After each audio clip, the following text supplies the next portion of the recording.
Joining us now for more is the former ambassador to Ukraine under Presidents Bush and Obama, Bill Taylor.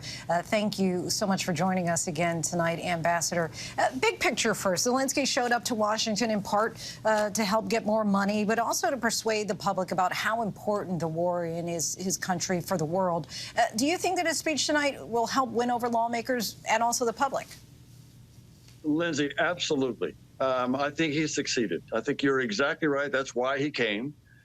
He came to ensure that the support continues and to thank the American people and the president and the Congress for the generous support that they've gotten already, and to ask for more. There's no doubt that he's going to continue to need the kind of support, military, financial, humanitarian, energy, diplomatic, all of that support is necessary for him to win. But he's convinced, and this is the message he brought, he's convinced that they can win, that the Ukrainians can win, and they can do that with our support.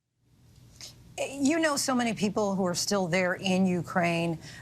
For those who had the power to be able to witness the president bravely travel to America and give this passionate speech, how do you think that this is resonating with them?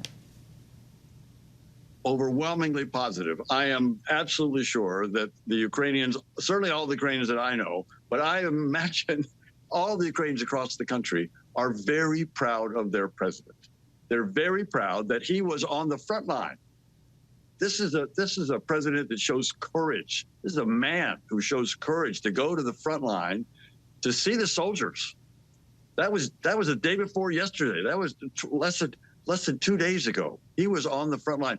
And the people know that. The Ukrainians know that. And here he is in Washington, D.C., meeting with the President of the United States, speaking to a joint meeting of the Congress of the United States, and making such a strong argument, such a strong impression, such a strong sense of why it's important for the United States and the world to support Ukraine in this battle.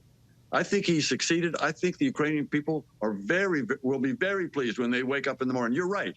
It's 3:30 in the morning. It was 3:30 in the morning when he was speaking in Kyiv. It was 3:30 in the morning, and some of them were able to see, but many of them don't have the power, don't have the electricity because of the Russian bombardment. But when they come up, when they do tune in, they're going to be very proud. You've joined our show frequently, of course, over the past 300 days. Did the world, and in particular Russia, underestimate Zelenskyy and the resilience of the Ukrainian people? After all, a lot of people, even those outside of Russia, thought that this war might not last certainly this long. I mean, even if just a few weeks. You're exactly right.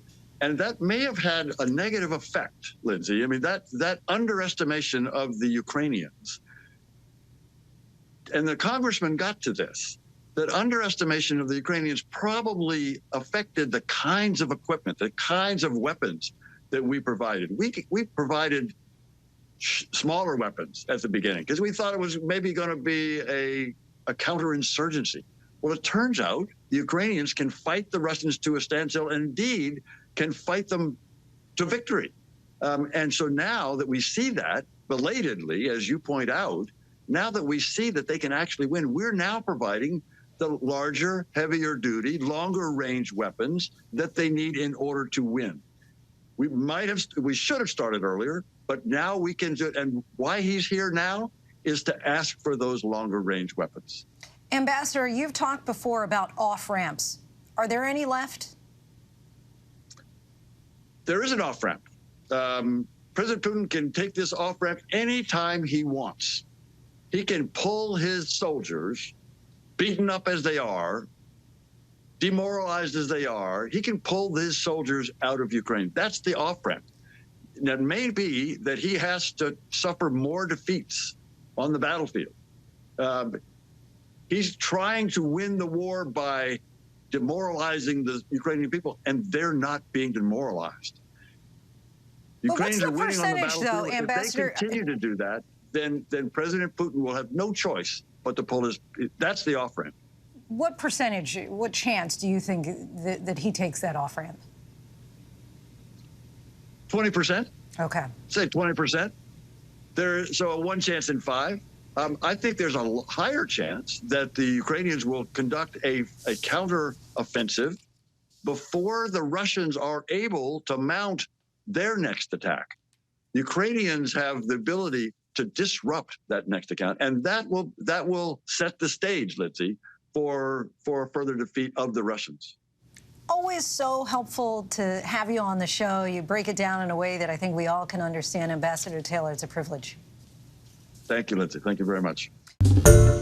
Hi, everyone. George Stephanopoulos here. Thanks for checking out the ABC News YouTube channel. If you'd like to get more videos, show highlights, and watch live event coverage, click on the right over here to subscribe to our channel. And don't forget to download the ABC News app for breaking news alerts. Thanks for watching.